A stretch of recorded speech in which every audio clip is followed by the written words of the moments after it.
Hello and welcome to Grumpy Gamers. You're here with Ben and just one other person this week. I'm here with Eddie. Hello. So we haven't got Pete and we haven't got Kirk. I mean, we knew Pete was going to be off, but Kirk is framing. Oh, is that why? I didn't even see an explanation this time. So no, I think he just messaged me. He didn't. Yeah, no, he didn't say to anyone. Yeah, just no, quite as a mouse, Yeah, just messaged me. He said, "Sorry, can't do it." Okay, well, the show must go on. And to be honest, we've done this before, haven't we, Eddie? Yeah, it was our best one. I think it was. I genuinely think it was. I was gonna look at what episode it was because I was gonna have a little re-listen because it was a beauty. It was a particularly goodie. But I think it was probably around about episode 30 or something like that. It was quite early on in I don't know. Yeah, I thought it was earlier than that because the 30's like 3/4 of the way through the year. Yeah, I suppose it's. Yeah, maybe it was, but yeah, Pete. That was just when it was three of us. Yeah. So I suppose it's a bit unusual that we didn't have more of them. No, but anyway, I think a bigger reason of us bringing Kirk on was if one of us is off, then we could still do the podcast. But hey, yeah. Well, that theory died a death, didn't it? It is Pete's birthday. We should mention that as well. So that's kind of wise. Yeah. I mean, he could have brought his stuff down to Plymouth, his hometown, but I think it's also his dad's birthday as well. So it's a double whammy. Oh, you know what? I think Pete would have done this on if it was just his birthday. I think he would have done it. Oh, absolutely. But unfortunately, I think he's got a lovely meal. Well, fortunate for him, unfortunate for us. But actually, fortunate for everyone listening because this is going to be good. Yeah. Right. So let's get on with it. So we did a Warzone stream last week, didn't we? Yep. It didn't go too well. We weren't very good, actually. We weren't great. We weren't on top form. I don't think that's fair. I think we were below our average. Well, way below our average. But I also think we just came across a lot of good people. I think so. I think we seemed like we were in decent lobbies. We always use that excuse when when it goes wrong. But then on Saturday we were playing. And we got another win. I was wondering if you were going to bring that up because it sounds like that fat kid at school that was like, I just pulled someone around the back of the garage or whatever. Yeah. We're with those guys. Do you have any proof? Nah. Nah, no way. But we did. In fact, we had loads of games that we had loads of kills, but there's no proof of that. So there isn't, and it's a weird one because we've been playing the game now for almost 3 weeks, and I'd say we've got 5 or 6 wins under our belt. But we did not look like we could do that the other night. You know what I was thinking in the stream? Like, normally it takes us a couple games and we get into, I don't know if it's a lobby or maybe we just get confident or whatever, but then we seem to play a lot better, but that just didn't happen that night. It didn't happen. But it might happen this Thursday, 7 p.m. BST, when we go again, round 2. Absolutely. We're going to play Warzone. The 3 of us are going to play again. And this time we're going to get a win. Oh wow! I was going to say play better because that's a low bar. No, sorry. Maybe I should have dialed up. This time we're going to play better. No, we're going to get a win. We're going to get a win. Okay. And what happens if people log in and don't see us win? Do they get some sort of? Then unfortunately, they'll have to tune in next week because then we'll get a win then. Right. Okay. So there's no guarantee. Right. Okay. Fine. Right. No guarantee that you. Yeah. Fine. Well, luckily nobody pays money to watch us, so no money back guarantee. Yeah. Right. And also we're going to be upping our YouTube game, so we're going to be bring out a video each week. That's our plan. We've put together a plan for the next couple of months of videos that we want to release each week. So yeah, we're going to start on that trend. So look forward to a bit more content from us. So anybody who wants to check us out on YouTube, Grumpy Gamers Podcast, please do that and subscribe, all that jazz, and keep up with the YouTube. But let's get on with this episode. Cool. We're going to go through the news, new releases, what we've been playing, and then, because it's me and Eddie, we're going to be talking about Warzone 2. What we expect, Pete's what we know. Right now. Pete's shouting that. Honestly, this was Pete's suggestion. I was with him the other day, and he, it's because he doesn't want to talk about it, so he wants it out of the way when he's not there. Yeah, well, we went through because we plan our features in advance, so we do them for like 3 months in advance. And because there's 2 of us, we're like, well, what can we do? And Pete, basically, I was going through the features with Pete, and he was like, no, I want to be there for those.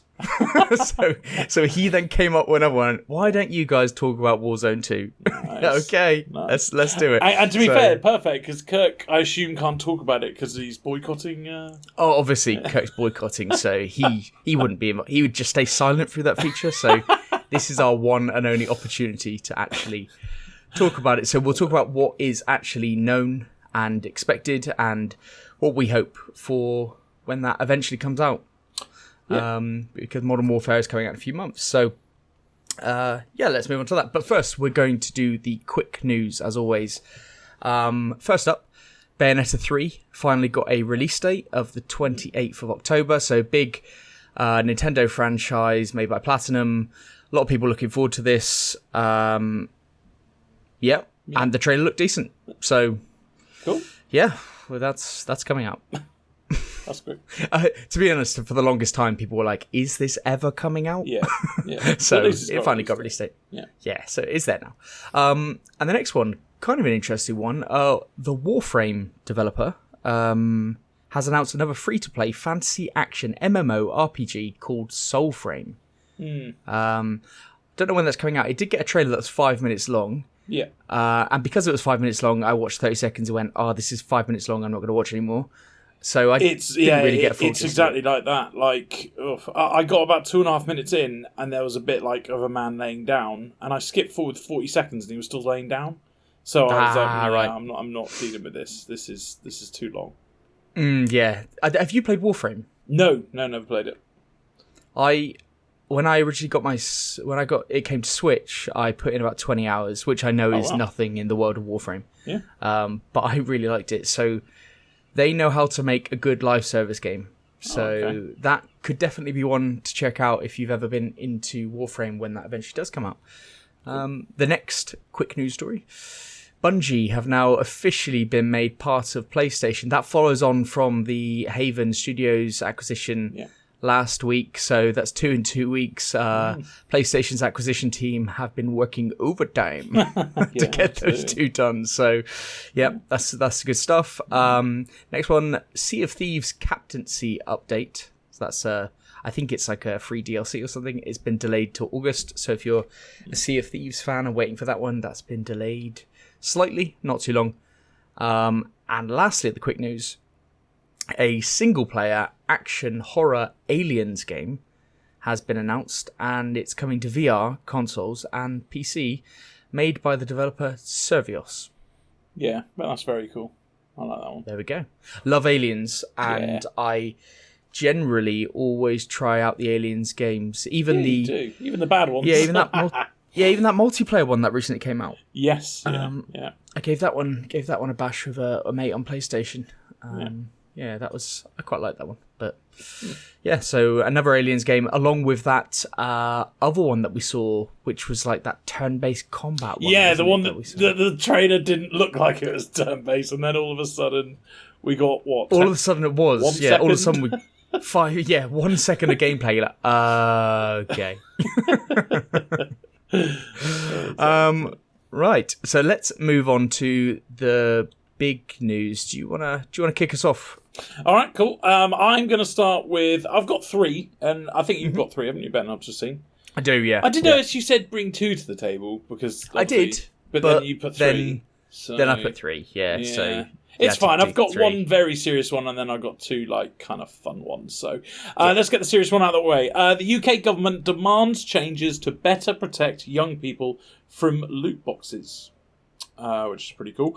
I'm going to go full read mode as Kirk would call, so get ready. The UK government has told the UK games industry that if it won't take action on loot boxes, it will draw up legislation that will. The government today told game publishers that the luxury of regulating itself will cease if it does not take control of the sale of loot boxes to children and young people, as those that use loot boxes are more likely to experience gambling, mental health, financial and problem gaming related harms. Back in June 2020, the UK government announced it would launch a call for evidence on loot boxes in response to the Digital Culture, Media and Sport, that's DCMS, inquiry into immersive and addictive technologies, and began inviting responses from the public in September. After that investigation, the DCMS now says that loot boxes should not be available to children without consent of parents or guardians. And in a 90-page report, said it will not hesitate to consider legislation if companies do not bring in sufficient measures to keep players safe. That's all I'm going to say. They said some other cool things. The report's got loads of interesting things. For example, like they need to signal to players that loot boxes either neither essential or progression, nor guarantee success. Yeah. There's other things like limit the amount of purchases that can be made a set time period. There should be generous refund policies. There should be a system that you can track and view in-game spend. Oh, that's important. Yeah, that's one that's a system which I think very few developers will want to put in. I think, and let me know if you're thinking a different route. I think that would be really, really good because of guilt. Do you know what I mean? Absolutely. Like when you see, Absolutely. I have just spent that amount of money in the last month in this. I mean, I get enough guilt from my bank balance when I see Halifax has got this new bar that says you're spending £800 a month more than you're earning, and I'm like, shit, that's quite a bit. No, but the problem with the money, the way that we work as a society now is that it's just a number in a bank account, and it's like out of sight, out of mind, isn't it? But I'm with you. Like the guilt factor is a thing. It's like it's saying, look, this is what you've done. What have you actually got bang for your buck? Because people like me who like to play games and stuff move on very quickly. Like I'd spend money in something and then immediately regret it when I shift over from that game. You know what? You're totally right. Like the way we pay for things in our mind as well is completely changed. Like I used to go down to CEX, and because I couldn't physically hand over £40 sterling cash, I would take a few games in with me. So that when I'm handing over a £10 note, I'd go, what's £10? That's nothing. However, I mean, you see online now, what does our mate call it? Double tap? And that buys, so many coins. And £80 worth of exactly, FIFA and coins. it's just gone. It's the same with all these games. Like I have my card set up on Steam, so if I want to buy a game, I'm just 2 clicks away. I know, and it's dangerous. And I have this with games on the Switch as well. And at least the Switch, I have it so that I have to enter my password in each time. Not because I'm scared that someone's going to pick up my Switch and buy something. Yeah.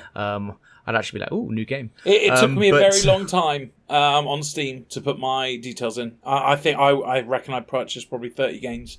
But it's one of those that I know I'm not irresponsible with buying games. I do so much research before buying a game, so I just thought I'd chuck it in the end. But I did buy one the other week when I was interested in it, and I was like, and I saw it was on sale. And I bought it at 15 quid, and then afterwards I started playing it for an hour. I was like, I know this would be very good, but I also know that I'd have to really invest the time in it, and I'm not going to do that right now. So that game, I've just spent 15 quid.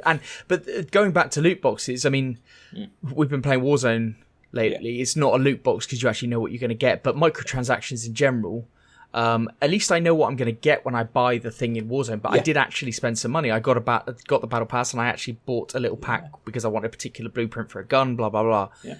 Now with loot boxes, that's fucking dangerous when you just don't know what you're getting. Absolutely. I mean that's we've been over this, but I'm just hoping that this type of this being brought up yet again in terms of government is a sign for, because we've had this before and things don't really happen, do they? But this seems almost like a last chance saloon, doesn't it? So well, it's really good that the government have kind of voiced that out, their concerns as well, because now it's on paper and it's recorded. People can push back on that. So if it's been a year and nothing's happened, then people can reference this and push it and send in complaints, and shit will get done. So absolutely, I'm over the moon about this. I'll do a big one now. So PlayStation announced a loyalty system on their PlayStation 4 and 5 called PlayStation Stars. So I think this is due to come out before the end of the year.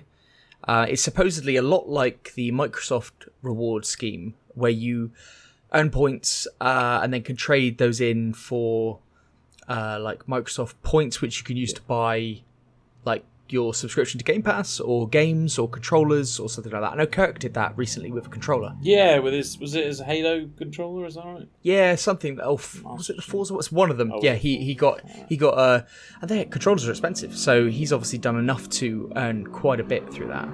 If you can hear a motorbike going on over in the background, then we've got. I think both of us have all the windows and all the fans on in the world. Like it's hot, isn't it? I've got a window open. I've got my little fan, but I don't think it's going to come out in the recording, so it's fine. Well, I mean, it hit. For our listeners, I know I was moaning. Was it last week when you were saying it's too hot? But this week it is actually too hot. It hit 33. Was it down here? Yeah, and tomorrow's gonna be even worse. So I've got the dog who's currently under the sofa because she's so warm. So I've got the fan on her. It's just a necessary evil. If we've got background noise, we'll try and get rid of it. But it is what it is this week, I think. Yeah. But anyway, back to this PlayStation Stars. So PlayStation owners will acquire reward points by logging on and completing certain activities, just like with the Xbox stuff. And then you can redeem it for PSN wallet funds, and then you can spend that in the PlayStation Store on products. So it's exactly the same as the Xbox One. If you're a PlayStation Plus subscriber, you'll also earn loyalty points on purchases made via the PlayStation Store. So there's that, and you also will get certain activities will reward you with digital collectibles, which Sony describe as digital representations of things that PlayStation fans enjoy, including figurines of beloved and iconic characters from games and other forms of entertainment. Blah blah blah blah. So I think you just get little things on the screen of different digital collectibles. Now, people, I saw this on Twitter when people were like saying that it sounds like NFTs and all this kind of stuff, and as soon as I heard that, I was like, this just goes to show that most people that complain about NFTs literally know nothing about NFTs or the blockchain. They have no fucking idea what they're talking about. Oh, that sounds an awful lot like an NFT. Well, it's literally not. But the same people that moaned about it back in the day didn't know what it was about. Absolutely. It was just one of those things to be angry at. Oh, they're terrible. Oh my god. No, I'm not saying they're good. We on this pod we've talked about it. We don't know whether they're good or bad. Like we looked into it. We did a whole feature on it, didn't we? Yeah, we did do a feature on NFTs, what NFTs were, like what the blockchain is, all this kind of stuff, why it's important, the things that they could offer, and obviously the pushback from gamers. I'm not saying they're good, certainly not saying that, but all I'm saying is most people that comment on NFTs know literally fucking nothing about NFTs. And we're probably included in that, so... But anyway, this subscription services, this reward scheme is launching later in the year, and the big positive from PlayStation and Sony's standpoint on this is that it brings that gap between Game Pass and the Microsoft reward system, and what they're doing, it brings that it bridges that gap even more so. So ultimately, I don't think this impacts most people. Like, I never really invest in the Microsoft points. Like, it takes quite a bit of effort to build them up. I think you have to use Xbox as your main console to be earning stuff, really, I think. But if you're into it, there's money to be saved. I know some people love doing that. That's like their absolutely. Game, if you know what I mean. I do know what you mean, yeah. Like, they like to do the little things to earn the points and all that kind of, play this game, earn that point, do that level, earn some more points. Exactly that. Absolutely. Yeah. It's fun. Kind of their idea of... my idea of fun gaming is to get immersed in one game there is, get the Yeah, stars. absolutely. I think that's legit as a form of entertainment as well. So yeah, absolutely. If you're into it, there is money to be saved. If anything, it's more valuable than what we do because they're at least getting some sort of material out absolutely of it. Having fun and getting money for it. Getting paid for it. Yeah. Crack on. All right. My next one is about CD Projekt Red, and their value reportedly dropped from £7.1 billion pounds to 1.8 billion after Cyberpunk 2077. Jesus. Which is a 75% decrease, which is quite big. Anyway, this new story, it's everywhere, but I got this one off Gaming Box. It describes it the best. Cyberpunk 2077 has cost CD Projekt a number of ways, and a recent report by Business Insider Poland has further reinforced that fact. According to the report, the Polish company's stock value has fallen more than 75% of what is before the launch of Cyberpunk 2077. Within a few months of the RPG's release, CD Projekt Red market cap had halved, and then halved again by March 2022. Its estimate value was stood around 40 billion. Oh, fuck. What's the Polish? Yeah. The acronym is PLN, isn't it? But yeah. I don't. Oh, fuck. Come on. What is it? Zol. Oh, this is going to kill me. You're on your own here. You're on your own. No, I'm typing this in. I can't do them this disservice. A lot of Polish people are screaming right now. I'm not sure whether we have any Polish listeners. We do have Polish listeners. No, I see the demographic. We've got many, many countries, but I'm not sure if I've seen Poland. Oh, I apologise, guys. This is taking a lot. Oh, it's saying pound sterling. I'm pretty sure it's like... zloty, that's it. Zloty. There you go. Fuck me, That took a while. I think Polish don't even pronounce it that. I think they pronounce it Zlota or something, but... Anyway, I think we're getting off track here. Good. Yeah, there we go. There we go. Trying to not offend Polish people. No, so, I think at that point it was like a general knowledge thing, and they're just showing that we didn't have any. Yeah. So there was no information being passed. Anyway, 40 billion zloty, which is about 8.3 billion euros in late 2020, is currently at less than 10 billion zloty, about 2 billion euros. So basically, I know we all say about how CD Projekt Red did well with Cyberpunk and it sold well, but fuck me, this is evidence that it maybe was a bad thing. Do you think that after this story has been run, the share price is more likely to rise because people are going to buy it? Yes. Because they're like, wow, it's a real rock bottom, isn't it? And CD Projekt have announced the next Witcher. Yeah, no, that's what all these things say. They say about the next Witcher. They say about Cyberpunk DLC coming out soon. Absolutely. Pete and I were discussing this yesterday, actually, about the Cyberpunk DLC, because I just pray to God that they do commit and do some story DLC for Cyberpunk, because, I mean, Pete and I and Kirk all loved that game. Yeah. And I know, Eddie, I think if the DLC came out and it was very good, I think you'd jump in and I think you'd really, really enjoy it. I'm waiting for an excuse. I downloaded the demo and I was just about to play it, but it was one of those that I actually thought about and I went, I've already played the first 40... How many hours is it? Whatever hours it is, because I did play a lot of it before returning it. But so I think there was kind of no point me doing it again. I tell you what, if you did a different one of the storylines, because you get to choose the three to start with, if you did a different one just to keep it fresh, and honestly, on your Series S, it will look like a different fucking game. Oh, I bet. Like, because I had it on the old Xbox, didn't I? Yeah, I loaded it up after the next gen patch came on my PS5, and my God, that game looks so good. Well, even since then, I've got my Uber computer now, so I could even buy it on this if I... If I really want to experience it the right way. But no, I'm going to wait for the... I remember... Do you remember that leak about what... I know. I just... So... Again, Pete and I were going through that leak yesterday because we were like... Because he was saying, look, it is coming true, X, Y, and Z pointed out. I just wanted... There was a leak that we saw that said about some kind of Gwent-like game. That was going to be introduced with like monsters or something, and there was that arena battling and stuff. I don't know, like it all seemed like bollocks. But if they put something like that in, I'd be back in an instant. I just need a reason to play it. Yeah, I think even if the DLC went like you have upgradable player housing and there's kind of a reason to it, that's all I need. All I need is something simple like that. Yeah, because at the moment they did that DLC with the different apartments you can get, but I'm not sure you can like upgrade. Like, there's no reason. It was another one of those. There was no reason to it. So what's the point? Anything for me to get the game and then do the story all the way through. That's all I want, because I do want to.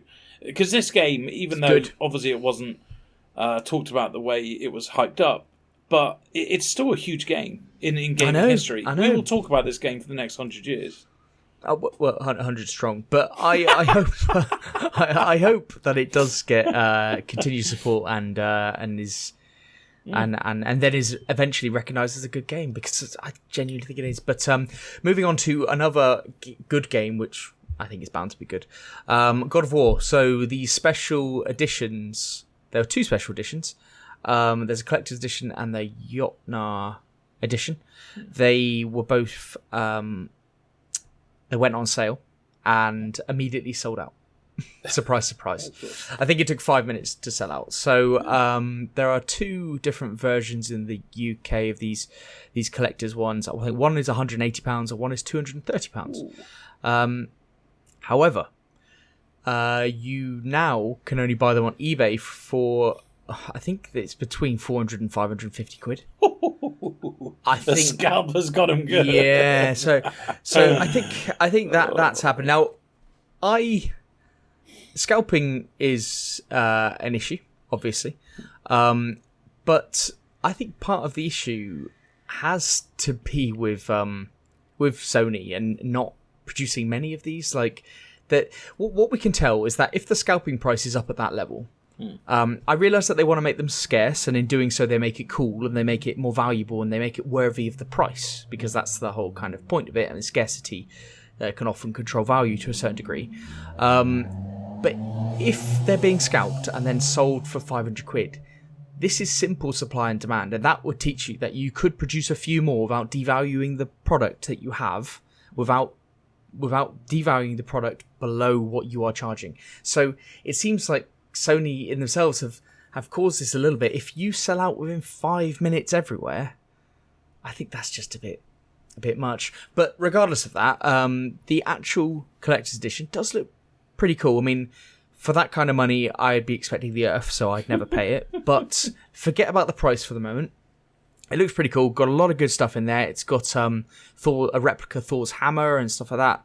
Looks pretty cool. And from the unboxing that has been done, again, it looks quite sturdy, and they're pointing out like good craftsmanship and all this kind of stuff. Yeah, fine. Looks another thing. One interesting issue is that, like with other collector's editions in recent times, and I do not understand it, none of them come with a disc version of the game. Yeah. It's all digital code. Now, presumably, this is because they just want to sell one version, and they don't want to sell a PS4 and PS5 version of these collector's editions. But I would just say, just make a PS5 version only. Just say, if you're going to buy the collector's edition, you get a PS5 version of the game. Yeah. And go from there.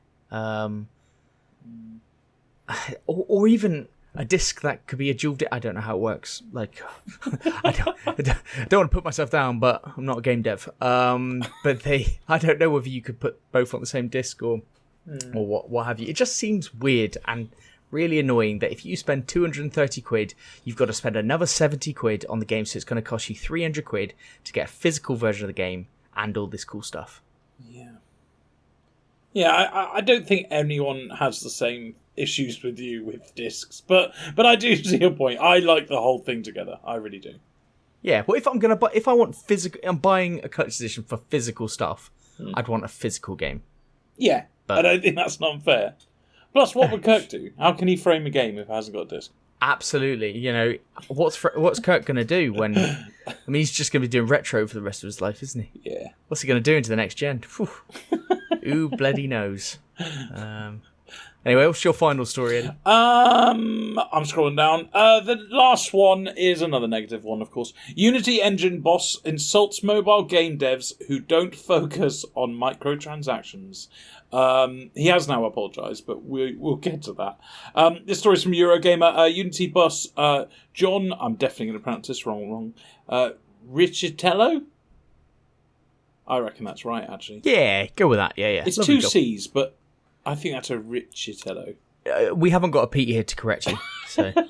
We're going to go with it then. He's apologised for calling developers that don't prioritise monetization in the creative process fucking idiots. Earlier this week, Riccatello was slammed for stating that mobile developers who don't seek to squeeze monetization from their smartphone games represented only a very small portion of the game industry, calling them the most beautiful and pure, brilliant people that were also some of the biggest fucking idiots. After insulting the interview was clickbait and out of context, Riccatello has now apologised for the crude word choice and said if he had been smart in choosing his words, he would have said that he is working to provide developers with tools so they can better understand what their players think, and Fantastic. It is up to them to act or not based on this feedback. Wonderful. You should read the apology. It's fucking long and it's nonsense. It's one of those apologies that aren't really apologies. Yeah, well, to be honest, like, he's apologising to just make the story go away because, yes, like, there isn't much to like, if you are making a mobile game and you want to make money, you're going to have to focus on monetization. If you don't focus on monetization, your game's not going to do very well. You're not going to make much money out of it. And gamers can sit there all day long and say, yes, but we don't like microtransactions, we don't like this. And yes, I would prefer to pay 25 quid for a game and get the game in full. But in the mobile world, that's not really what happens. Nobody's paying 25 quid for a mobile game. But they will pay 25 quid worth of microtransactions during the process of owning that game. So that's just how it kind of works. So, you know, I think it's difficult because I think he's saying, like, I don't think that they should be their main focus. Because, I mean, I'm a gamer, so I want the game to be their main focus, the enjoyability of it. And I think, yes, it should be a later thought of what... The two mobile games that I've ever paid for, one was just a beautifully crafted game. I think it's called Alto's Revenge or something like that. It's this beautiful, atmospheric snowboarding down a hill game. It's so simple, but it's so beautiful. And I bought that because I appreciated it and the work that went into it. And the other one was that football game that we've talked about in the past where I bought it before they even had the, like, you can pay for full thing, and then I just bought New Star Manager? Yeah, it's not that. It's the one before it. It's by the same developers, and you just control one person throughout their career, and you kind of drag it, and you curl the ball around people and stuff. Right. And I really enjoyed it, and only later on did they add in the old pay to get rid of the ads, and because I'd already chucked probably 1,000 hours into it, I went, "Oh, go on then." I don't know. I just think I want people to not focus on money. I think the idea would be let the game speak for itself, and money will flow your way if you have good monetization, but through a good game. Then, but ultimately, I think a lot of these games have to start from a first principle of how do we eventually monetize? Yeah, because otherwise, like the whole everything that you're doing in gaming is you have to fund it. Yes, just and for the love of games, yes, I understand what you're saying, but also just from a mobile gaming is different. It's different to other games because you have to start from a principle of how do we monetize. Whereas if you're making a game for console, you start from a principle of how do we make a bloody good game that people then pay for. I guess. Yeah. So. Don't know. It's an odd one, but yeah, he probably shouldn't be calling anybody a fucking idiot. Like if they've got a different take for how things have been done. Like I mean, the gaming industry get pissed off when someone calls someone like something nice. Yeah. The thing is, like he's talking from a very capitalist mindset, and absolutely. Some people making video games are doing it because they love making video games, and they're not doing it, they've got a different focus. Not everyone is so focused on money. So, yes, but he did call them beautiful and pure. Yeah, that's what I was going to say. Beautiful and pure, brilliant people. I mean, is that really what he means? Because he follows it up with some biggest fucking idiots, or is he saying it in kind of a obnoxious way? I think he's saying it in an obnoxious way because his focus is money. Yeah. So, yeah. But, it is what it is. It is what it is. But anyway, he's apologised. Moving on to the final story that I have. Skate 4 has been talked about, and it will be called Skate, so not Skate 4, and it will be free to play. So, not much to say on this one without Kirk being here, because I think he would actually be genuinely excited for Skate 4. He was, he's into his big skating games, isn't he? Yeah, exactly. So, shame that he's not here to talk about it, but it's been confirmed by EA that it'll be called Skate, be free to play, it'll be a live service game. And the way that they framed that is by saying, because then we can listen to feedback and respond to it and all that kind of stuff. It's coming to PC, consoles, and it's also coming to mobile. Again, that suits the free-to-play mindset, doesn't it, if it's coming to mobile? This, I think, has been met with some groans, because free-to-play often means not very good or heavily monetized, like through microtransactions, but it's been described as a sequel, not a remake. Not a sequel, not a remake, but an authentic evolution. Ooh. Whatever the fuck that means for a skate game. Authentic evolution. So I think it can mean that it's going to not going to be very good, or it could mean that it's going to be a great game, but have limited content for free and it's microtransaction heavy. So who knows? There's no release date yet, but I'm sure the jury will be heavily out on this one because this is a franchise that people care about. You know, people genuinely care about Skate. Skate 3, I think, was widely regarded as one of the best skating video games ever. So, Tony Hawk, roll in your grave. Yeah, well, since probably Tony Hawk 1 and 2. So, I mean, they are famous for their bugs as well, so that's why I kind of think it's good that it's a live service game, because this could be buggy. I'm sure it will be, and I'm sure when you put free to play on that, it'll be even more buggy when it comes out. Real bug city population then. Right, so on to new releases. Cool. Not a bad week, not a great week, not a bad week. This week, we're going to start with Severed Steel coming out on PlayStations on 20th of July, and Switch on the 21st of July, and Xboxes on the 22nd of July. Who does this? Why have they done this? I don't understand this. Anyway, great. I respect it, actually. just to piss people off like me. This is a stylish single-player first-person shooter featuring a fluid stunt system, destructible voxel environments, loads of bullet time, a unique one-armed protagonist, and a protagonist? Sean Connery. And a dark electronic soundtrack. Very good, very good. Miss Moneypenny. This came out on PC in September 2021. It's a first-person shooter, obviously. The visuals and the levels look great. Amazing gunplay. It's a nice mix-up of music, and it works really well with the game. There's the kind of, like, the main bits are, there's lots of destructible stuff, which you can literally blow holes in walls and stuff. And a big one that I like is there's no reloading, because you're one-handed. So you have to shoot people and then take their guns. It's very positive on Steam. There's a free demo. This looks really good. It looks really good, doesn't it? Yeah. I don't think it's one for me, but my God, does it look stylish. Yeah. Pretty much, that game that's recently come out, Neon White. Have you been hearing a lot about that? Yes, it's getting lots of good reviews and all that kind of... It looks very similar in a way to that. Just really more first-person shooter heavy, and also more almost like Cyberpunk Neon. Yeah, exactly. But it's all got a bit of John Wick about it. It's like... Okay. I still see where you're going with that, yeah. Because of the bullet time, not because of anything else. Yeah. But it's just, it looks fucking cool. Yeah, absolutely. Yeah, I might even get this, It's got free demos, so I think I might... you know what? It's funny, because I was all into this until I saw this next game. Next game is Bright Memory Infinite. Coming out on PC, PlayStation, and Xboxes, July 21st. Bright Memory Infinite is an all-new lightning fast fusion of the first-person shooter. It's because... Why does Pete keep on copying FPS? I hate that. First-person shooter and action genres, created by FYQD Studio. Combine a wide variety of skills and abilities to unleash dazzling combo attacks. This came out on PC November 2021. It's a sequel to the popular Bright Memory. The gunplay looks awesome. The visuals are cool. It says mix and match available skills and abilities to unleash magnificent combos on your enemies.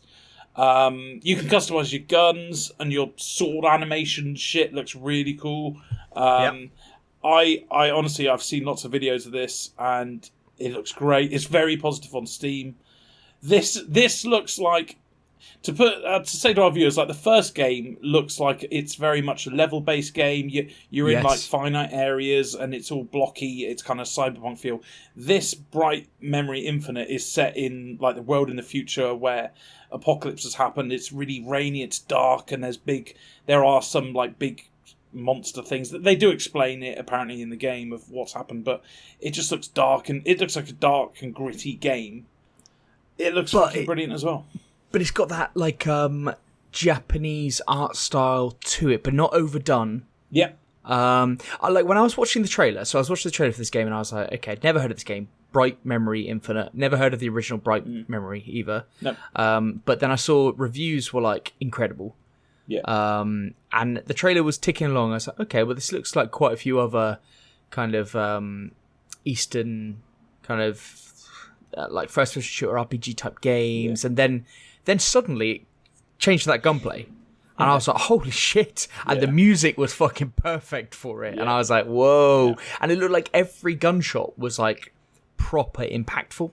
Absolutely. Everything looked really, really good. So I thought the gunplay on the last one was good, but my god, exactly. on this, like especially some of the moves with the swords and stuff, it's yeah. I was exactly the same. Saw that first game, Severed Steel, and I was like, wow, okay, that's a nice start. Yeah. Then saw this, and I was like, Jesus Christ, we've got 2 FPSs, which are just like real good ones if you're into that. And they must be good because they were out on PC and they're coming over to consoles. So that's and it's just coming to PS5 and to the Xbox Series consoles, I believe, not to previous gen. So that also implies that, because it did look fucking good as well. Yeah. So it does imply that it's just built for the next gen kind of graphical capabilities. Yeah, very cool. Next one, Coromon. We've talked about this. It comes out on Switch, July 21st. Coromon is a modern take on the classic monster taming genre. That's a great line. Pete put lol on that line. So he's got time to come onto our dock and laugh at stuff. Tame Coromon and explore a vast world filled with thrilling turn-based battles, brain-twisted puzzles, and a mysterious threat to the world awaiting defeat. Nobody said a battle researcher was easy. Well, no, I suspect they wouldn't. Nobody's ever said any opinion on a battle researcher either. I think if they would, they'd probably say the opposite. Well, yeah, I would say so. It's got battle in the title, and if you said, "Oh, have you got any opinion on a battle researcher?" I go, "What's a battle researcher?" I don't know what it is, but it sounds quite hard. I don't think I wanted. I think it would need danger money. Yeah, danger money. High pay. Yeah. So this came out on PC in March 2022.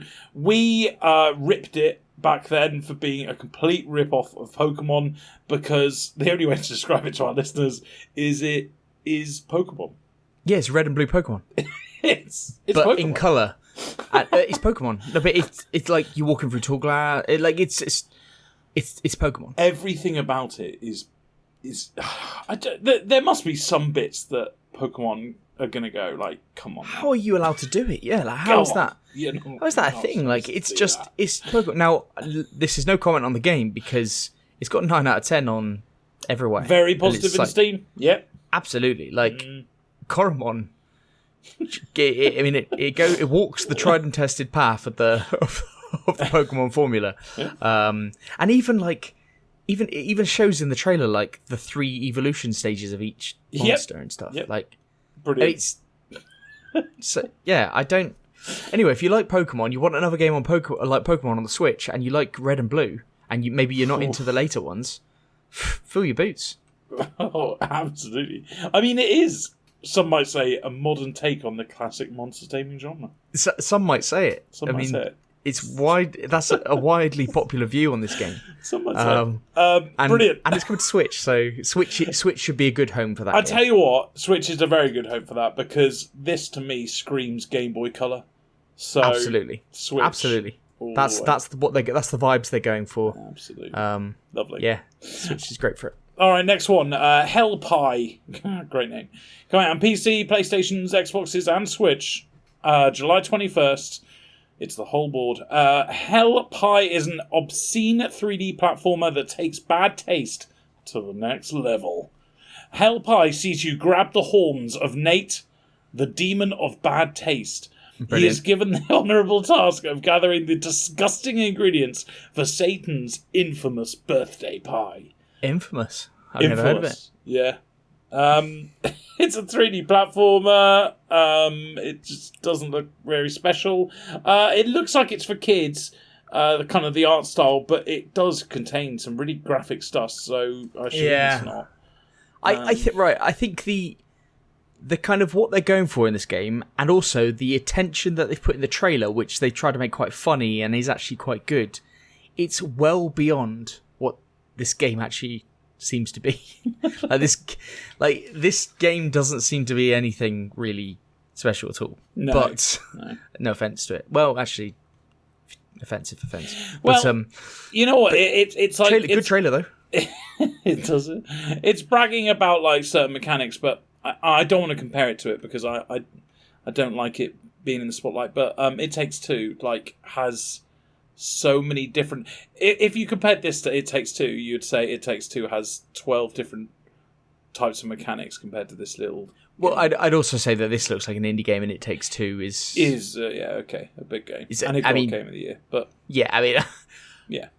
I don't think the reason I wouldn't compare it to It Takes Two is because they shouldn't be compared. Yeah, fine.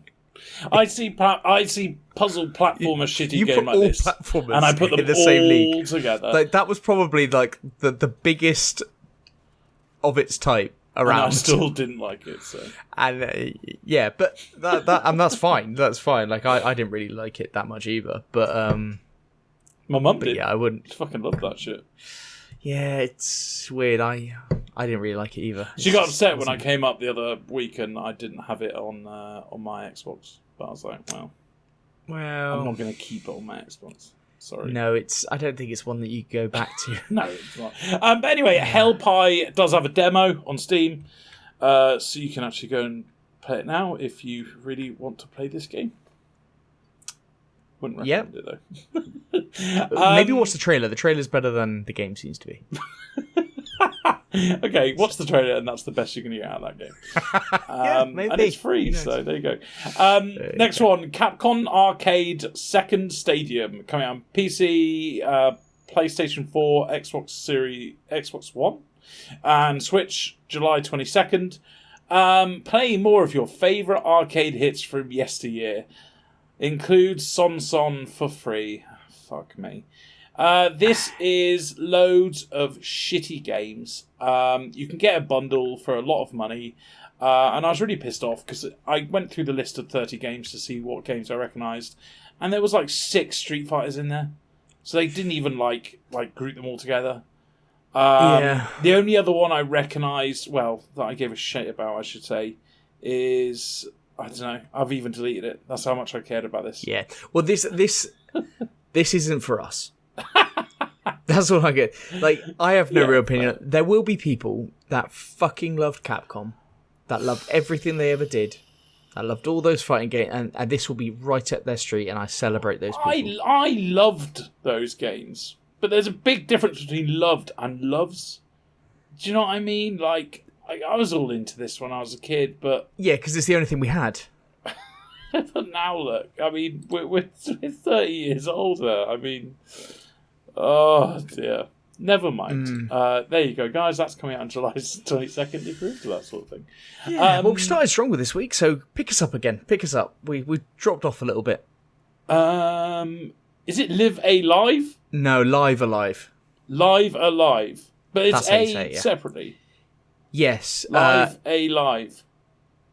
I think the second one is one word actually. It's Live Alive. That's it's not. It's definitely not. No, there's definitely Live space A space Live in everything. Okay, but it is Live Alive. All right, fine. Live Alive. Going out on Switch, July 22nd. Many heroes, many stories, many lives to live. Or live. Discover a series of interwoven tales stretching throughout time, remastered in stunning HD 2D, with a Live Alive on Nintendo Switch. 1994 RPG. It was published by Square Enix. Yeah. Can you believe that? That's so cool. Yes, and Square Enix are publishing it in Japan, and Nintendo are publishing it in the rest of the world. Oh, cool. Oh, Yeah. I was really, really happy to see that. Square Enix, back in those days, they brought out some bangers. I remember looking at Absolute the list. bangers, yeah. Absolute bangers. I mean, they're still They still still big are time. bringing out They're still absolute big time, bangers. Eddie. Yeah, Eddie, dude. they're still big time. I am. I'm not putting them down. The new visuals remind me a lot of Octopath Traveler. That kind of Absolutely. Visuals. Do you agree with that? Yeah, absolutely. It's right up the Octopath Traveler street, I think, especially with these different stories, like the different heroes, different stories. They're really treading that Octopath. Yes. I mean, obviously this was a pioneer, 1994, but I think so. I don't think it ever got a Western release. So if anyone has played this previously, they probably played it with a dodgy translation. Unless they knew Japanese. So, and by all accounts, it was a good game, and it's been heavily pushed by Nintendo. It's been on several Nintendo Directs and all that kind of stuff. So, I think this is gonna be a good game. Yeah, absolutely. Would you get it? I would, and I might, but Yeah. there are a lot of good games coming out. Yeah. So I just don't think I'll have the time to give to it, really. And Yeah, I don't want it to be another one where I put in some time and then just sack it off. Like Octopath Traveler, I didn't finish. That's a long fucking game, though. Long fucking game. Yeah, even I started that one. Can you believe? Yeah. I think that's the first time of that game that I've ever played. But I think I did 25 hours on it, I think. I think that's I didn't even have that. I think I had about Switch 10. said. Yeah. But you kind of get your feel of it a little bit. But this seems to keep it fresh, different stories and stuff like that. So Yeah, cool. Yeah. Next one and last one, Immortality, coming out on PC and Xbox Series X, July 26th. Marissa Marcel was a film star. She made 3 movies, but none of the movies was ever released. And Marissa Marcel disappeared. An interactive trilogy from Sam Barlow, creator of Her Story. Not necessarily a film star, if never been released, though, I'd say. I don't know when you become a film star, like star of a film. Yeah, that's the point. I think a film star means you're a star of films, as in the film industry. But is it a film if you've never been? It's like a tree that falls down the woods. Did it make a sound? I don't know if it's anything like that, actually. That analogy. Yeah, no, you're totally right, because the film wouldn't be released, would it? Yeah, exactly. So are you? So it's not a film. Are you a then? star? It's like when because it's not a film. Yeah, it's like when publishers go, "Oh, make this film," and then they go, "Actually, this is dog shit. We cut all funding. Oh, we can't release it." That's not a film, then, is it? So it's not a film. Yeah. Yeah. So you're not a film star. That's what I'm saying. Oh, fuck me. Well, this whole game, the whole premise is fucked. It's a nonsense. It's absolute nonsense. But if you're still interested, it's an interactive mystery movie game. I think this would be really cool to watch on stream, personally. Actually, It's like watching you play The Quarry. That was quite fun. I actually think this probably is one to watch on stream. I mean, I don't want to be the streamer playing it, but I might watch it. Her Story was supposed to be quite good. Yeah. Again, it's one of those interactive ones that you kind of follow, and I don't know, it's not for me. And this was originally shown, I think, at the Indie Xbox event that went on for fucking ever, and I hated. It turned me right off at that event, and then when I saw it was out this week, started to research it, just turned off straight away. It's not for me. But if you like Her Story, which actually did get incredible reviews, then this might be right up your street. Yeah, absolutely. Well, that's it for them new releases. My pick of the week, and I feel bad, it's actually Bright Memory Infinite. Yes. Over Severed Steel, because Bright Memory Infinite is my... I like immersion. This game looks dark, gritty. While don't get me wrong, Severed Steel looks great, but this Bright Memory Infinite just looks... the gunplay looks fantastic. It's set... I love, because my interest in ancient China, I love anything, Japanesey, Chinesey. It looks great. Yeah, you like anything Asian, kind of Asian. that kind of. It is a different type of game that is made by like Eastern developers, I think, and they do. I really like those games as well. Yeah, so absolutely. Yeah, I thought this one is definitely put the headphones on, get in front of the monitor, Fucking love that. Yeah, love it. The gunplay looked fantastic. Get the vibration on your controller. Absolutely, yeah. Especially maybe on the old haptic on the PS5. There you go. Don't do that to me. Bloody love it. Right. Okay, what have we been playing? Do you want to lead off actually? Yeah, because you've got quite a big one that I'm really excited to hear about because you know how much I've always wanted to play that. Yeah. But I'm going to start with a nice little indie gem. This one's called Industries of Titan. This is by Brace Yourself Games. They actually gave us a code to this, didn't they, Ben? A while back. When I saw that you were going to talk about this, I thought, well, yeah, because we got that code fucking ages ago. I remember giving that to you months ago. Well, the thing is, Ben, I'll be honest with you. I played it straight away, and I was planning to do a video and everything because I do really appreciate when we get codes for these things. Yeah, but I didn't really enjoy it, so I'm kind of getting to the end of my review already. But it's one of those games that I know once I was in the mood for it, I would play it again. And this week I've played so much of Three Kingdoms Total War that it's one of those that, when you play games so much that you actually go, I need to step away for a bit. Yeah. And I need to freshen the palate. I need to go and play a darling game, a nice strategy game, just freshen the palate. So that's what I've done this week. Don't get me wrong, I've still played a shit ton of Total War, but yeah, I've gone back to this. I wanted to give it the time of day, so I put some more hours in. So to the listeners, it came out in April 2020. It's an isometric city building kind of sim strategy game. It's set on Saturn's moon Titan, and with that, the visuals, the music, the atmosphere of the whole game is fantastic. It's really, really well crafted. It's kind of like cyberpunk / industrial world. Pete will probably say there's a fucking word for that when he cyber indie punk or something. So what is it? Is it top? It's top down. It's isometric. Isometric. You said, yeah. Isometric, yeah, okay. Real time. Don't get me wrong. You can pause it and you can fast forward and stuff.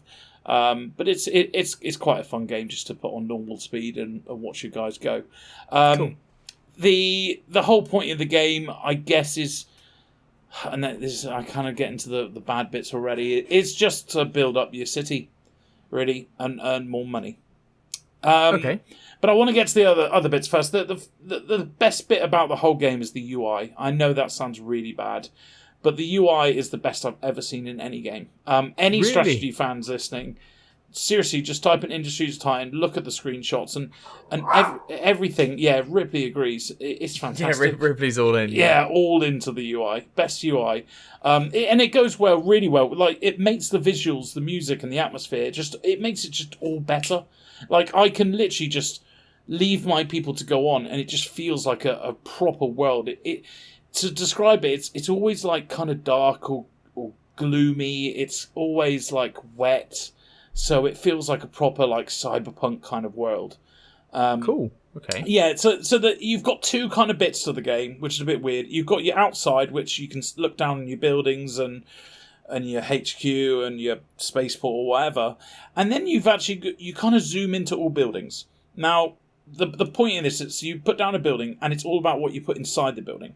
So you can have factories that produce more money or whatever. You can have stations that get you a different type of currency. And so it's all about going into these buildings. You only have a finite amount of blocks that you can use. So it's like a fun Tetris system where you're trying to put your machinery in so that it's most efficient as possible. I restarted, the first time I played this, I restarted the game so many times because I realised it'd be so much better to have this machine next to this machine because then they can transfer the goods so easily. So it's kind of really fun. It's simple but really fun in that regard. It's also good they have an inside to build your ships. So when you get a shipyard, quite a few hours into the game, and you build your ships, you do exactly the same, so you can kind of fit weapons in and whatnot, which is quite cool. Those ships are used as well. You can build defensive turrets to help you from raids, I guess they are. You love a raid though, don't you? Yeah, I do love a raid. But I guess that brings me nicely to the big problem of this game. And it's not just me that thinks this. I've seen a lot of people saying about this because part of me thinks I'm missing something about playing this game. And the problem is there just doesn't seem to be a point to it. There doesn't seem like every game that, you know, you have your raids or whatever, you always feel like a progression. Like, you feel like you're building up your character. Or maybe, like, in strategy games, you feel like, yes, I'm building a better place for my colonists. But in this game, you just don't feel that. I think it's because your colonists that you have, or your workers, or whatever you call them, there's no focus on them whatsoever. They're kind of just like robots. So you don't feel progression in that regard. So do they, your colonists, I suppose it's not like RimWorld, you don't name them and all that kind of, there's too many colonists. Exactly. I mean, there aren't too many colonists, but yeah, you stick them in like this machine to make money. You can turn them into your actual workers, but again, they just look like slaves and stuff. Do they have attributes, different attributes? No. They're just there and they do their things. So you are just building a city and trying to just build up an arbitrary kind of like economy. It's kind of. I guess it's kind of building up your industry. I guess that's kind Industries of what it's all focused on. Industries of Titan. But I feel like a lot of other games just kind of do the I don't want to say do it better. I'm not going to say that because it's a beautiful game. Do the mechanics better. You know, like I play other games like Factorio. Fuck me, you love that. Thousands of hours into that. But this game, there's nothing that I'll end it with this. It took the look and feel of the game is a 9 out of 10. Absolutely right up there with some of the best games. But my want to play it, the replayability, you know, when you walk away from a game and you go to sleep and wake up the next morning, it's like a 2 out of 10. There's no part of me that goes like, oh, I can't wait for that next bit, because there isn't really a next bit that's worth looking forward to. But the caveat to all this is it's an early access game. So I don't want to shit on it. Is it early access? Yeah, exactly. So I'm going to say the one thing, if you've played this game before, then drop a message to the devs. If you haven't played it before, and you look into it and you think maybe, drop a message to the devs and say, you know, the progression isn't great. There's no kind of reason to play it. Don't get me wrong, they might have their own art style. They might. I suppose that's what they might be putting in before they release it full to actually make it have more of a point. Maybe they're just testing out mechanics and stuff. I mean, is there any reason why it's set on Titan? Do we know why? Like, does that make it interesting at all? The fact that it is on one of Saturn's moons, or is it just basically saying it's a clean slate? Yeah, I think it's just that. So it's like then what kind of sets it up? Yeah, so then it's like, well, what sets it up? Why? Yeah. So I don't know. Maybe I think they do explain it in the story. I think they even say like the reason why no one sleeps is because everyone now takes pills that mean they don't need to eat or sleep. And stuff like that. So there is like a whole backstory. It sounds like a devoid of personality, doesn't it? Yeah, you know what? I remember when I read this the first time, I remember thinking, that's lazy. Just because you don't want to involve hunger, thirst, or sleep, you just went, fuck it, there's a pill. Yeah, that's true. Well, hopefully, I mean, keep an eye on this, because when it comes out full, you might play it again, and it might turn into something special. Yeah, I'm not discouraging anyone to get it, because fuck me, the looks. I like the devs when they've made this game, that they've set their idea to the atmosphere and the look of it, and they've done a great job. I just don't think they've put enough effort, or maybe they didn't think they needed an effort. Maybe they've gone for a lazy, nice, just casual game. But it's not for me on that regard. But this is PC only, isn't it? At the moment, it's PC early access through Steam. Early access through Steam. It's been in early access for a while, so it's not early access like you're going to get bugs and stuff. So don't worry about that. Fine. Okay. Yeah. Cool. Well, I've been playing Ghost of Tsushima. Oh, yes. Yeah. Oh, you call it Tsushima? Oh, I thought it was... Tsushima. All right, okay. You Tsushima. don't know, do you? Nah, I don't know. Well, long-time listeners of this pod will know that I don't really like samurai games. Do I? I don't really know why. I always use an Uchi Katana in Souls games. So I'm always weird, basically a samurai. So, and I actually quite like samurais and the background and everything. And I know, I quite like that kind of thing. But the games are always you like that? That's so they're confusing. crap, aren't they? I mean, Trek to Yomi was fucking bollocks. Like, that was tragic. And it's like, and I knew it would be. And it's like, well, I don't know. It's all a bit crap. And there is a thing that's like, you know, you just take a gun out and shoot them. I don't know. Like that's Pete's main thing about games, isn't it? If you can just get a gun, then there's no point in the whole rest of the game. Exactly, but but as I said, I did play Trek to Yomi recently, and I was harsh. That was an average, albeit a very large waste of time, and it felt longer than it was. But this, I thought, because Stray comes out tomorrow in our world, yesterday in podcast, if you're listening to this on the day, Stray comes out, and I wanted to get a little value out of this. I've got this PS Plus extra package that I'm subscribed to, and I've looked for all the games and stuff, and I've downloaded a few, but I haven't actually really played much on it, like their equivalent of Game Pass. So I know Stray's coming out, and that's added to it, so that'll be a good heavy hitter for me to hit. But then I thought, you know what, Ghost of Tsushima is on this PS Plus extra, and it's a huge fucking game. Yeah, like there's no excuse why I shouldn't be playing that. Like there's and it's been my main game that I've played this week. I've played quite a lot of it, and I can safely say that I absolutely slept on this game, and I definitely shouldn't have. It's brilliant. It's a brilliant game. Like, it's really, really fucking good. So you play as a samurai in it, Jin Sakai, that's his name. And basically the Mongols have invaded, and they've invaded your island of Tsushima before moving through onto Japan proper. And it's an open world samurai RPG. I mean, this is an older game. It's a couple of years old, but a lot of you listening may probably have played it. It's a big PlayStation game. I've played almost every big PlayStation game, but I totally missed this one. Just went like, nah, not for me. But it has got a next gen upgrade with the director's cut that is on PS Plus, and the visuals are fantastic. Like you start this right, you start this opening sequence, you start the game, and I just went, oh.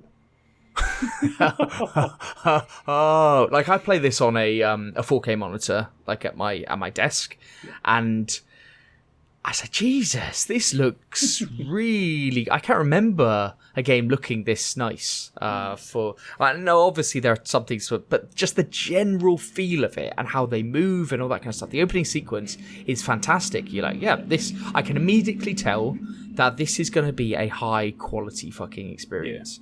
And yeah, absolutely. It then moves on. It has kind of a handholdy story to start with, as it kind of builds that narrative focus on like what are you going to do. Mongols invaded, they killed fucking loads of people, and you've got to basically do a load of things to kind of raise an army and then do your thing to fight them back.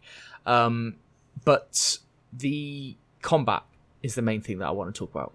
Right. I have never, ever experienced a game which has this responsiveness to the combat. Like when you're in a video game and you got to block and you got to parry and that type of stuff. Yeah. Usually there's like a method. Like each game is different, like the parrying mechanics and all that kind of stuff. Yeah. In this game, like as long as you press block a microsecond before they hit you, it will block. It's like so uber super responsive. And there's like a standoff system where if you come across a group of enemies, because of like that samurai kind of like approach to things, calling out an enemy, and then you hold down a button, hold down triangle, and then as the person tries to strike you, you let go and you chop them down, like it is in a one strike kill kind of thing. It's just so impactful, so feel good, and so fucking responsive. Like just if like I think it might be like the haptic feedback and stuff like that, or what the controller vibrations that really help with it. But there's not when you're in the combat, there's a lock-on system deep in the options that you can turn on. But again, I have turned that on, but I don't really use it, because you can turn it on and then just not really use it. You don't. Because it surprised me that there wasn't a lock-on. Like in Dark Souls, you lock onto the character. Yeah. There isn't that. It's just kind of free-flowing. You aim at the person. And I've just been incredibly surprised at how satisfying that is. And I actually found myself at the start, like, they're going for a lot of story stuff, and I was just like, can you just let me go? Because I just want to. How does the fucking cut combat people look down. then? As what I'm asking is, like, surely when you're like not aiming them, does the animations look a bit shit because you're just swiping? Or No, some. Yeah, Ripley's got another opinion. For some reason, like, it's like the same. Shush in a minute. The same as I felt with Last of Us 2, where it's just like from any angle, the game kind of recovers itself. Oh, one sec. She's noticed the dog outside. Oh god. Yeah. That's the sound of your mic muting, wasn't it? Yes, it was, yeah. Yeah, so from any angle, the game kind of recovers itself and sets it right to do the animation, and it's kind of the same here. It seems like there are just a number of different animations from different angles and stuff like that. So you've generally got a block or a parry or a dodge, and the dodge, you do get a roll dodge, but dodge is just a simple, like, move out the way from spears and things like that. It's just so quick and responsive, and then it flows into the animation so easily. And another thing with samurai games, and this is what Trek to Yomi did very well as well, it's like that feeling that, like, it takes like a 2-3 hit kill for a lot of enemies, and the weaker enemies in this, it's like 3 hits and they're dead, and it is kind of like it feels more realistic with the amount of times that you hit them. You're hitting them with a fucking sword, a samurai sword. Like, they should get hurt, and they do. And I just think it handles it really well.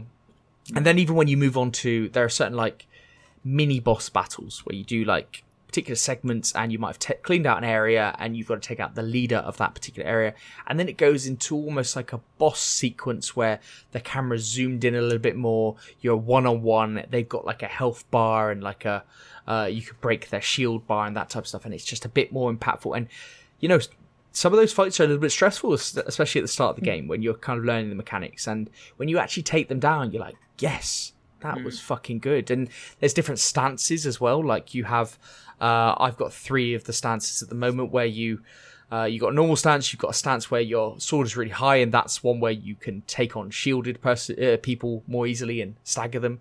And then you've got another stance which helps with spear enemies and stuff like that, where you can stagger them more easily. It's just, and so you're constantly changing depending on who you're fighting. You get a lot of different it's just a hell of a lot of combat mechanics. You got a bow, you can throw bloody things that blow up on enemies, and like it's just a load of different mechanics, and it definitely does celebrate you not just going in gung-ho and going around the side and doing the non-samurai thing by killing people out of the shadows and that type of stuff, because the whole message at the start they do is say samurais face people head on. Right. However, you're learning that this is why you're called the ghost, because you kind of strike out the shadows, and that's kind of like the less honourable thing. Yeah. But you've got to do what you need to do to get by, and to do this. You know what? I think it's that stuff works so well, and the map system is very one of those where, like, markers appear on your map and you go and you go to these areas. But one of the things that they keep immersion going with, which is bloody brilliant, is this: you stroke up on the center part of the controller, and the wind will then blow in a certain direction, and that leads you to the next place. So you set a waypoint, and then so the wind guides you. So there's no mini map. There's no any of that. So it keeps the immersion going at all times by just these different visual ways of doing it. And sometimes you come over a hill and you're like, wow, that scene is excellent. The sun is coming down on this field. And then your character leans over on the horse and just, like, brushes his hand through the tall grass and stuff like that. You're like, whoa. It just looks really fucking good. And as I said, the map at the moment, it's got enough on it to go like, well, what do I want to do? And I want to clean up the map a little bit, but it's not overwhelming. So it seems to me that Sucker Punch, who made this, and Sony have basically looked at Assassin's Creed and gone, we really like what that does, but we're going to make a really, really good one.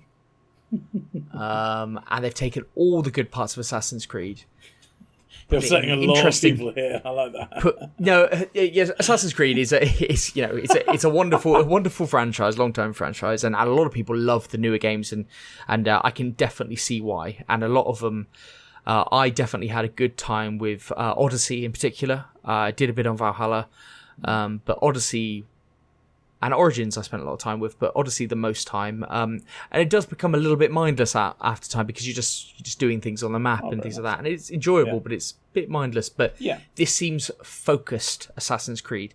Interesting setting, interesting story, and fucking badass combat. And I really, really enjoying it, and so glad that I have finally played it. This was almost a console seller to me. I can understand this one that. Days Gone, funnily enough, even though Days Gone, a lot of people didn't like it, but no, Days Gone. I mean, Days Gone has grown on people over time. Like now, it's absolutely, viewed as like a darling, and in fact, it came up on one of lists I was reading the other day as one of the games. I think it was like number 2 of games that reviewers got wrong, and that was actually up there. So a lot of people, you're totally right. But this one, Ghost of Tsushima, that. I've always loved the look of it. When I saw it back in the day, it was shit. Am I going to have to chuck a lot of money into a PlayStation now? Well, I tell you what, like that PlayStation 4, because this originally came out on PlayStation 4, didn't it? Came out in 2020, didn't it? Yeah, these PlayStation 4 to PlayStation 5 games, so like Ghosts, Days Gone, Death Stranding, and then Spider-Man, God of War, Last of Us 2. Like, Jesus Christ. Like, Sony just blew... And I'm sure I've missed a few off. Just blown away by the games that they have... The single-player games that they have produced. Yeah. Like, they are mind-bogglingly good. And this just pop it on the tab. You know, it's just another excellent game. So if you've got PS Plus Extra, you've never played this game, give it a whirl while the big games we're waiting. I mean, I made a list this morning about all the games that are occupied till the end of the year actually, and there are fucking loads. But for the next month or so, there are a few indie games like Stray and stuff. But Stray, I think, is about 5 hours long. I think Endling is also 5 hours long. I'm gonna play both of those. But this type of game, I think it's a longer one. You can put in, at least 30 hours if you're just focusing on the story. But I think you could do 50 odd. And just get involved, I'd say. Won a lot of Game of the Year awards as well. I think, it got a hell of a lot of awards, didn't it? Yeah, because it's just stylish, and fuck it, that combat really, really impressed. Yeah. So yeah, but okay, well that's what we've been playing. So cool. We'll probably move on because, as we've said, we've played a lot of Warzone. We've been playing most nights, haven't we? Yeah.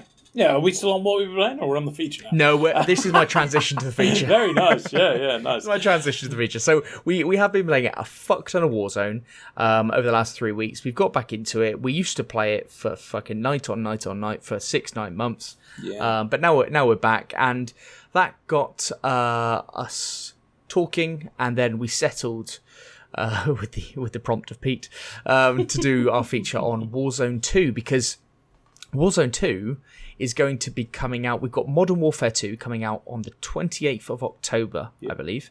And Warzone 2, we haven't got a release date for it, but it will be coming out around that time, maybe a few months after, depending. But it's going to be on a new engine. And so it's a complete new game. So just to summarize with the original Warzone, for those that don't know, it is a battle royale. You're in teams of solos up to quads. You're on an island with 140 odd people or whatever, and there's gas that closes in, and you fight to the end, don't you? Yeah, so last man standing. Yeah. You vote to it's just like Fortnite, but just Call of Duty's version or PUBG. and PUBG. Yeah, exactly. Now don't go straight to Fortnite. The fucking that's a lot of people know what that is, but so lots of people know what PUBG is. Yeah, I know, but I'm just I was going to say PUBG came out before. PUBG was the original. It was the original Battle Royale, so I think it was the original. Anyway. Yeah. So since the start of Warzone, which was a few years ago, they've had new Call of Duties come out with Black Ops Cold War. They had Vanguard most recently. The original map was Verdansk, and that got nuked, and now they have Caldera in the Pacific, which is the map as is right now. There's a new Call of Duty coming out, and instead of adding those guns into the game and into the map and that type of stuff, they are just making a completely new game from afresh called Warzone 2. So yeah, completely new progression, completely starting from fresh. So how do we feel about that? Yeah, absolutely. Over the moon about it. I mean, I was always going to be, because any kind of update on Warzone, especially with, new engine and whatnot, very, very excited. I mean, the first Warzone the first map in Warzone, I should say, kept us for a while. This one's probably going to take us another 6 months to get bored of, and then we're going to have this one coming up right in time. Perfect. It is probably great time for us, isn't it? Because by the time that we'll be tailing off, I'm also quite interested in this being a completely new progression system starting from fresh, because it means that we get to kind of build up with everyone else. Absolutely. And I find the most fun, and this is kind of bad, but in the Warzone, I find the most fun is actually leveling up the guns. And this probably comes down to my sad little, I like attachments on guns. But it's so much fun. Like, I like the way Activision do the way they introduce new guns and the way they nerf old guns. I love it. So that you feel like, you know what I mean? Like, each... Do you remember we used to mess each other like, holy shit, they've nerfed the FAL to this, and me and you were using the FAL. Yeah, we were using the FAL for a while, and then they nerfed it. Yeah, and but then it's like, I was devastated, but at the same time, it gave me the excitement to pick up. And I remember typing in, what's the new meta, and then you go through all your research again, and then you level up that gun. You get excited when you've got a certain attachment that makes your gun, and I think it's good because you always tell yourself the reason why I'm shit is because I haven't got the perfect gun. Yeah, and I think it really does, but it does affect him. And we're learning that from us going back to it now. Like, the guns that we now have in Warzone now make us competitive. But if you don't have those guns, you're in trouble. You are in trouble. But I love how they nerf them. I love how they're constant. It's a lesson in how to do live service games. Yes. To changing things, to reacting to what people say, to changing things constantly. It keeps things fresh because it keeps you, because you're never gone, I've got the best. Because what they'll do is we both use an NZ, they'll nerf the NZ. And then we got to go, what? And then just before the show, for our listeners, Eddie said he's got the spreadsheet back out. Yeah, you've got the spreadsheet of all the guns and the time to kills and all that kind of stuff. Eddie loves spreadsheets for guns, for the guns in games. I love a bit of work. so we say, we're thinking about using this gun. What do you think about it? And he looks it up on his spreadsheet. I told you about a new SMG that I was using the other day, and you looked it up on your spreadsheet. Oh, you went, it's third best time to kill. That's all right. Yeah, okay. Yeah, exactly. Yeah, there you go. So like that's it's fucking great stuff. But so they have said about the new Warzone that there will be new technology, new features, and new gameplay that will work seamlessly together. Not really sure what that means, but they're supposedly new loot mechanics, which we'll go into in a second. Yeah. And Warzone 1 will be continuing alongside Warzone 2. And I assume that is just because people probably will have spent a lot of money in Warzone 1. Oh, you reckon? Yeah, I guess that makes sense. I'm kind of shocked by that because they must be confident in their player base because, you're basically competing with yourself if you bring out a new one because a lot of people might stay on the old one. Also, like, when there's a lot of bugs in, for example, there's probably going to be bugs at the beginning of this game. Oh, people will just go back to Warzone 1. That's what I'm thinking, instead of just seeing it out and just waiting for that patch. But maybe they'll phase it out, they won't do new seasons, and it'll basically stay how it is. So it's like, well, if you want to play Warzone 1, you can, but there's nothing new being supported. It's like going back and playing the old Halos. Like some people or like an old FIFA, where you've got loads of, where you've got a good ultimate team. Yeah, okay. Oh, I like that idea. So maybe that's how it is. But it has been described as an evolution in Battle Royale. Now, I'm not really sure what they mean by that, but we do have some rumours that we'll go into. But, Battle Royale is a pretty tried and tested formula. But, they might be planning some new things. But it's going to be built in Modern Warfare 2's engine. So as we said right at the start, Warzone 1 looks pretty good, doesn't it? Yeah, absolutely. I think it's great. I was looking at it the other day. I was playing it, obviously. I think games do look better because I do play at my desk. I have all three consoles on a desk, and I have it on a monitor, 4K monitor, and I I do think they look probably better than they do when I sit at my TV and you sat far away and all that kind of stuff. Because probably. I was looking playing Warzone the other day. I was like, it's fucking good looking, isn't it? Absolutely. It's just like even the details. I remember one game when I was pretty drunk with Kirk, and we were in like this bathroom together, and I was zooming into shit. And like you saw, like so this was in the game, right? This is in the game. we don't get into naughty stuff.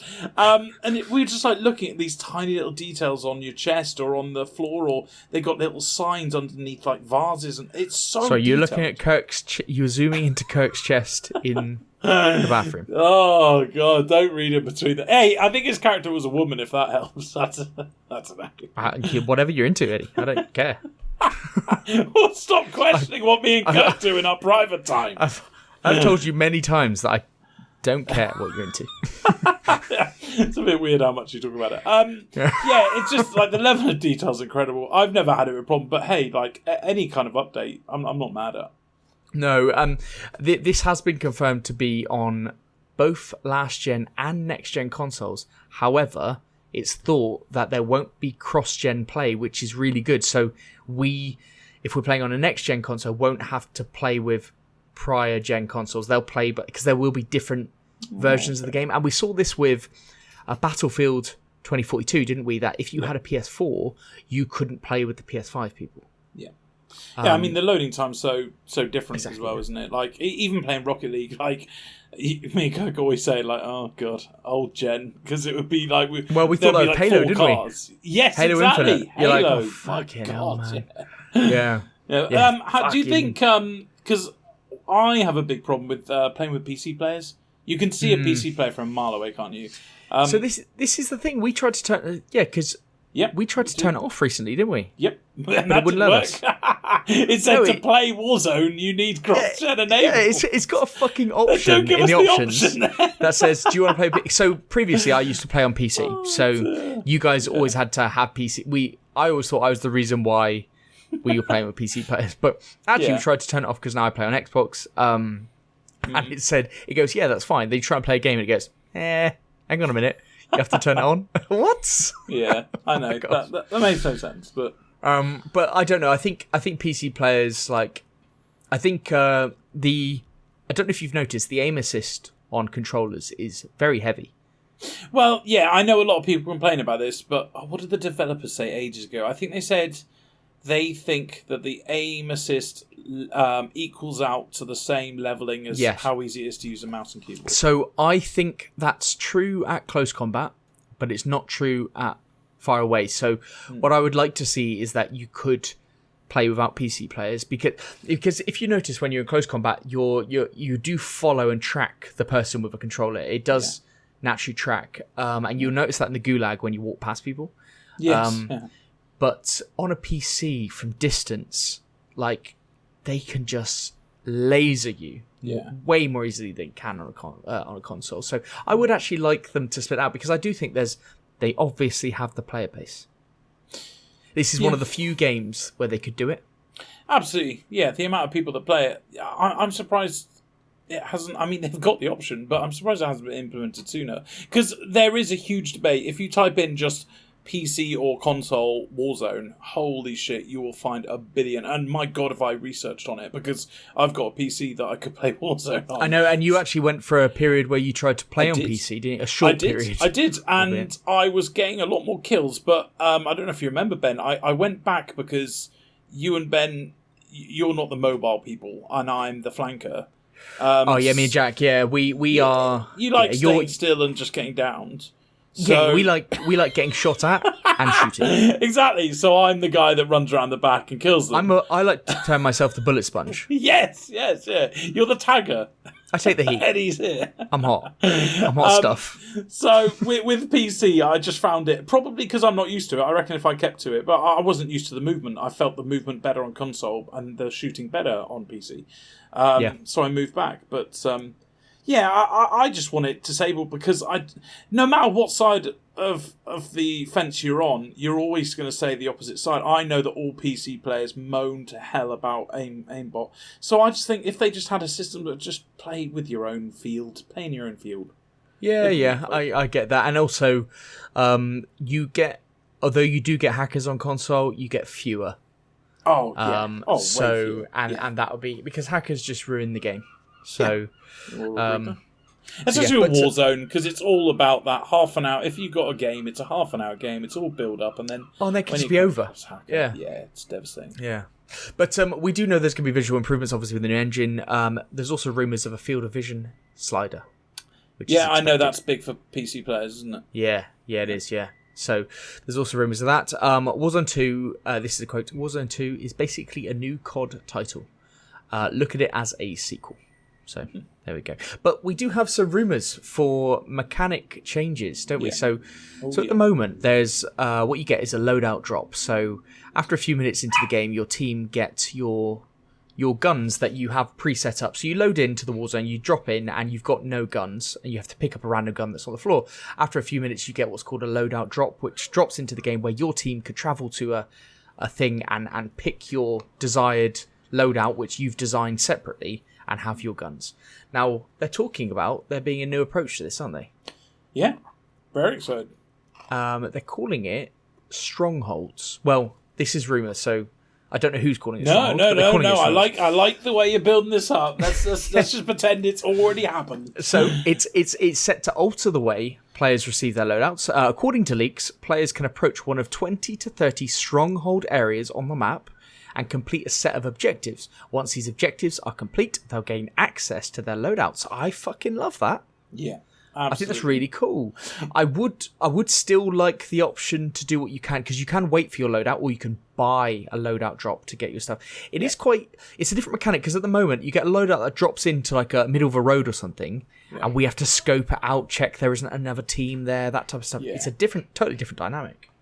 I absolutely love it. They're saying that there's like defusing a bomb or defeating AI enemies.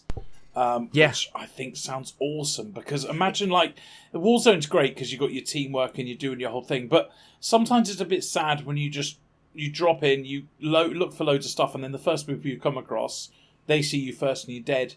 So I think this is brilliant, like getting your team together and doing an objective and winning that objective straight away and getting a good reward like your loadout afterwards. I love it. It adds to the team building. It adds to the memories. Yeah, absolutely. I think it really could. Now, I think there's the risk that it changes the game a bit too much. Yeah. But I think there's also the possibility that it just makes it a lot better. Well, Ben, they have... The one thing I'll say about Activision with this, they've done really good. As you said, they're an example of what a live service game should be. Is how many times have they introduced something and it's been bad, and they've got rid of it? That's true. Brilliant. Even if it's missions, if it's certain guns, they've changed it. They're also brilliant at game modes, like not just the war. So when you load up Warzone, there are several different game modes that you can play, which aren't just the normal battle royale Warzone. And they're adding in at the moment. They added in a deathmatch mode, which was in a certain area. They've now extended or something, isn't it? But they've now extended that, so it's in different places on the map, because they've gone, well, that's really popular. People like that because it's a way to load up to level up guns when you don't have the full game. It's almost like, in a way, they recognise that people may not want to buy the actual Call of Duty game, but they want to play Warzone, and they will buy a battle pass, or they will spend money in other ways. Like myself, like I'm willing to pay money for something that I enjoy and I play on a monthly, on a daily basis or whatever. But I don't want to buy your game, which I'm not actually. I don't want that multiplayer. I don't want to play it. I don't want to do any of that. Yeah. So I do think it's not like they appreciate, but they've worked out another way to monetize, which suits me. Absolutely. Yeah. I mean, before they started doing all those special games, like leveling up a weapon used to be very, very hard, but really difficult. Yeah, they kind of bring out a new thing probably every 3 weeks or something, and some of the game modes are pure joy. Like I remember the Halloween with the zombies. The zombie ones was cool. They're just interesting, but I do appreciate that they have different modes that do allow you to do the leveling up of guns and stuff like that. So you don't have to spend 40 quid on their game, or 50 quid, 60 quid, 70 quid, all that kind of stuff. So there is that. There's also something called Pro Perks, which is from older Black Ops games, rumoured to be coming back. Now, I think this is basically the perk system that we've already got. So you can attach perks to your guns, or you can pick them up on the way round. And they may make you load in with all ammo, or may you make you run faster, or see certain things, or grenades or something. Yeah, that type of stuff. But there are different pro versions of these perks that have been in previous Call of Duty games, which they're looking to introduce. So that also sounds quite interesting and a bit of an evolution. Yeah. And the last one, which I think you might have a bit of an opinion on. Oh, so absolutely. the introduction of a bag system for inventory management similar to Apex or PUBG. Yeah, I'm over the moon about this. I think the one thing that PUBG has over Warzone, apart from the fact that it is the original gangster, is their system of like picking up and having your bag, and you can't carry so much. I wish Warzone had this. I wish Warzone had a system where you picked up like a base weapon like you do, and then you pick up like attachments and stuff like in PUBG, and then it's about talking to your team and saying, I have a sniper, I've got an 8 times scope, and then you combine it. So I do love the loadout system though. If they have that as well as your loadouts, yes, then that would be fucking absolutely. cool. Maybe the loadout is slightly harder to get. I mean, it doesn't even need to be slightly harder to get. If you just introduced, I don't know, a weapons with you can only carry so much. Yes, maybe you can only carry one attachment. Weight. I don't know. I'd like a weight system similar to something like Dark Souls, where you have degrees. So let's say you have arbitrary 100 units of weight you can carry. Anything over than that you can't. But then if you are between 75 and 100, you move slower, and then you move faster as it comes down. And so there's actually a risk reward system to carrying more stuff. That would be very, very cool. And then you've kind of got a class in that, because you can go, I'm the flanker, so I'll only carry like one grenade. Or how about I carry self-given loads? class. Oh God, yeah. Absolutely. And then you can have the tank who just carries loads of shit. Yeah, and then it carries all your shit. Yes, because he's the guy that's going to... he's going to stay there, so he carries all the armour for the team and shit like that, divvies it out. Yes, you got a flanker, which is your nimble guy going around the outside. Doesn't carry much. Oh, wow. Yeah, or the guy that might die myself that doesn't carry the stuff. Everyone has a Ben on their team. It's a recognised class. The Ben class. Modern Warfare 2 comes out on the 28th of October. It's unconfirmed when Warzone 2 is going to be released. The original one came out, I think, 5 months after the game. Let's hope that doesn't happen. I think a lot of people are waiting for this. Yeah. I would be surprised if it's a long time after that, because Modern Warfare 2 comes out. If there isn't Warzone attached, I haven't got a reason to buy it. And the reason I say that is because Modern Warfare 2, I don't think that's going to be incorporated. None of those guns are going to be incorporated into Warzone 1. So therefore, I think sales will be down on that game unless they release a Warzone, because a lot of people play Warzone, and they get Warzone and they get the Modern Warfare or they get the Call of Duty game because they can level up their guns and practice in multiplayer and all that kind of stuff. And they kind of go hand in hand there as well. Brilliant. Yeah, it's a hand-in-hand type thing. But without Warzone being associated with a new Call of Duty, I think sales could suffer. So in my mind, I think it's going to come out this year.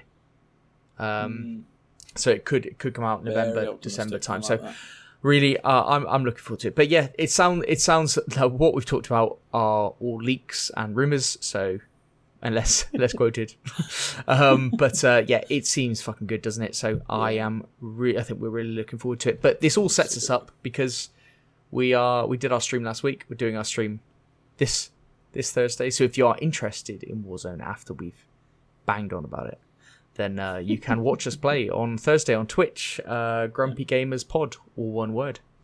And we're going to get a win. And we're going to get a win. I mean, I said it, and if we don't get a win, we'll get it some other time. So socials, you can email us podcast@grumpygamers.co.uk. You can tweet us at grumpygamerspod. As I said, Twitch, Grumpy Gamers Podcast, all one word. That's where we're streaming on Thursday, 7 p.m. BST. I'll put something up on Twitter about it. And what's the other social? YouTube, yes. Grumpy Gamers Podcast, where we will be releasing a few more videos. So we put up our stream each week, so you can catch up our stream. We put the podcast up as well. So as we said before, the podcast is the main thing, but we're doing Twitch and YouTube just a bit more often. We're putting things up there, so if anybody wants to go there, that's fantastic. But if we do a few more videos, we're going to be doing some stuff about RimWorld. We're going to be putting one up about the Quarry, I think, this week. So yeah, putting up some other videos. I think maybe a Warhammer one as well, I believe. Oh yeah, and you're going to be doing a Warhammer one, yeah. So next couple of weeks we've got our videos planned. So yeah, but in the meantime, I'm going to go and see to the dog because she's trying to get at the tortoise, so that's why she's moaning. But, right, but for this week, it's GG. Oh, GG.